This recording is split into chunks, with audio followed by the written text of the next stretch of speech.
بسم اللہ الرحمن الرحیم۔ السلام علیکم ورحمۃ اللہ وبرکاتہ۔ زنا کو قرض کیوں کہا جاتا ہے؟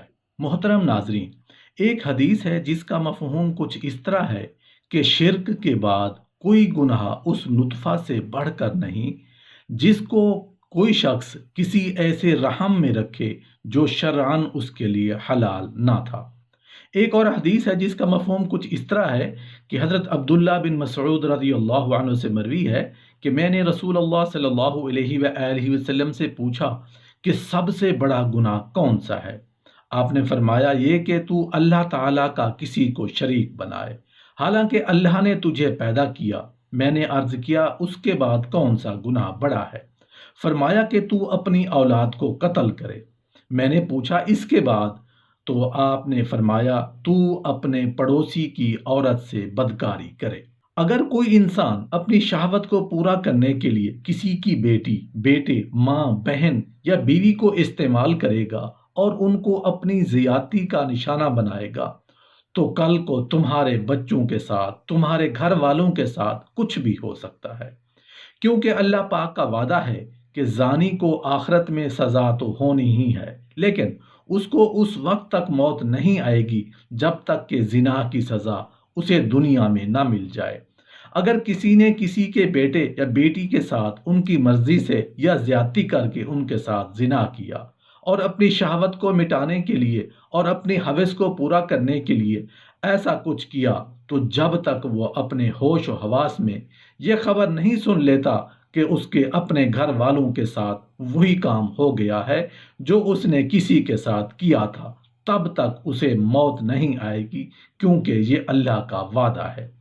علامہ ابن حجر مکی رحمۃ اللہ علیہ نے زنا کی ہولناکیوں کا ذکر کرتے ہوئے لکھا ہے کہ عمل مکافات کے مطابق زانی کی اولاد سے وہی سلوک کرتا ہے جو وہ کسی دوسرے سے کرتا ہے۔ فرماتے ہیں کہ جب یہ بات ایک بادشاہ سے کہی گئی تو اس نے تجرباتی طور پر چیک کرنے کے لیے، آزمانے کے لیے کہ آیا زنا ایک قرض ہے، یہ بات سچ بھی ہے یا نہیں۔ بادشاہ نے اپنی بیٹی جو کہ نہایت خوبصورت تھی اسے مزید بنا سنوار کر دلہن کی طرح سجا کر اس کے ہمراہ ایک خادمہ کو بھیجا کہ وہ اس کے ساتھ بازار جائے۔ اگر کوئی میری بیٹی سے تعرض کرے تو وہ اسے منع نہ کرے۔ چنانچہ وہ بادشاہ کی بیٹی کو بازار لے گئی۔ لوگوں نے بادشاہ کی بیٹی کو دیکھا تو احتراماً انہوں نے اپنی نگاہوں کو نیچا کر لیا، تاکہ کہ وہ گھوم پھر کر جب واپس اپنے محل میں آنے لگی تو ایک شخص آیا اور بادشاہ کی بیٹی کا بوسہ لے کر بھاگ گیا۔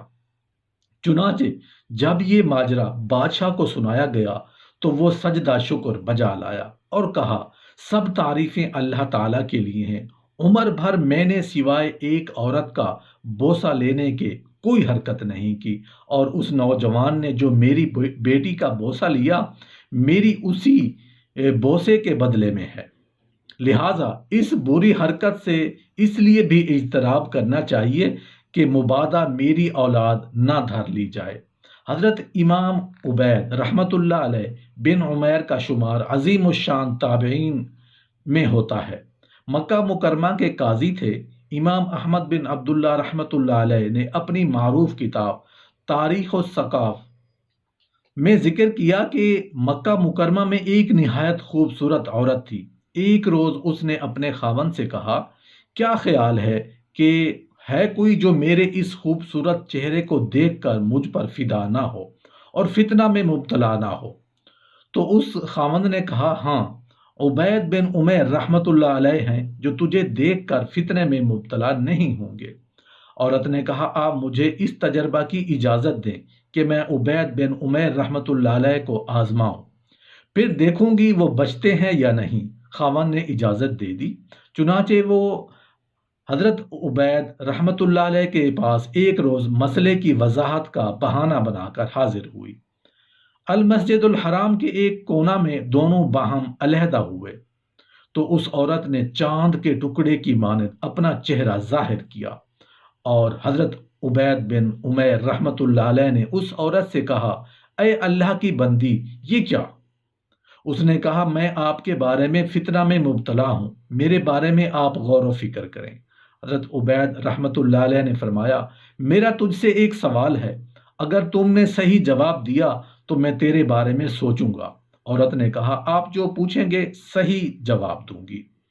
انہوں نے فرمایا کیا خیال ہے اگر ملک الموت تیری روح قبض کرنے کے لیے آئے، کیا تم پسند کرو گی کہ میں تمہاری حاجت پوری کروں؟ اس نے کہا باخدا ہرگز نہیں۔ انہوں نے فرمایا تم نے سچ کہا۔ اچھا اب بتلاؤ جب تجھے قبر میں سوال و جواب کے لیے اٹھایا جائے گا اس حالت میں تو پسند کرے گی کہ میں تیری حاجت پوری کروں؟ کہنے لگی ہائے اللہ بالکل نہیں۔ انہوں نے فرمایا تو نے سچ کہا۔ اب بتلاؤ جب نامہ اعمال دیا جائے گا تمہیں معلوم نہیں کہ وہ تمہیں دائیں ہاتھ میں دیا جاتا ہے یا بائیں ہاتھ میں، کیا تو پسند کرے گی کہ اس وقت میں تیری ضرورت پوری کروں؟ اس نے کہا ہائے اللہ بالکل نہیں۔ تو فرمایا کہ تو نے سچ کہا۔ اسی طرح انہوں نے یہ سوال پل صراط پر سے گزرتے وقت، وزن اعمال کے وقت اور اللہ سبحانہ و تعالی کے سامنے استفسار کے وقت دہرایا۔ کیا ان لمحات میں تو پسند کرے گی کہ میں تیری حاجت پوری کروں؟ وہ بار بار کہتی رہی اللہم لا، ہائے اللہ بالکل نہیں۔ بالآخر انہوں نے فرمایا اے اللہ کی بندی اللہ تعالیٰ سے ڈر، اللہ نے تم پر کس قدر انعام کیا ہے اور کتنے احسان سے تمہیں نوازا ہے۔ یہ سن کر وہ گھر لوٹ گئی۔ خاوند نے سوال کیا کہ کیسے گزری؟ بیوی بولی ہم تو بیکار انسان ہیں۔ اس کے بعد صوم و صلات کی پابند اور عبادت گزار بن گئی۔ اس کا خاوند کہا کرتا تھا عبید بن عمیر رحمۃ اللہ علیہ نے میری بیوی خراب کر دی، ہماری ہر شب زفاف ہوتی تھی مگر اس نے تو میری بیوی کو راہبہ بنا دیا۔ اللہ تعالی ہمارے دلوں میں اپنا ڈر اور اپنی محبت پیدا فرمائے اور اپنی معصیت سے محفوظ رکھے۔ زنا کی حرمت اور قباحت احادیث میں بڑی تفصیل سے بیان کر دی گئی ہے۔ یہاں اس بارے میں اتنی بات ذہن نشین رہے کہ اجنبی عورت سے زنا بلا شبہ کبیرہ گناہ ہے، مگر اجنبی شادی شدہ سے زنا کی برائی کہیں بڑھ کر ہے، جس کی سزا شادی شدہ ہونے کی بنا پر سنسار ہے، اور اس سے بڑی قباحت اس میں ہے کہ اپنی پڑوسی عورت سے بدکاری کی جائے۔ حضرت مقداد رضی اللہ عنہ کا بیان ہے کہ رسول اللہ صلی اللہ علیہ وآلہ وسلم نے صحابہ کرام سے فرمایا زنا کے بارے میں تم کیا کہتے ہو؟ انہوں نے عرض کیا کہ اللہ تعالیٰ اور اس کے رسول نے اسے حرام ٹھہرایا ہے اور یہ قیامت تک حرام ہے۔ آپ نے فرمایا اگر کوئی 10 عورتوں سے زنا کرے یہ اس پر آسان ہے، اس کی نسبت کہ وہ اپنے پڑوسی کی عورت سے زنا کرے۔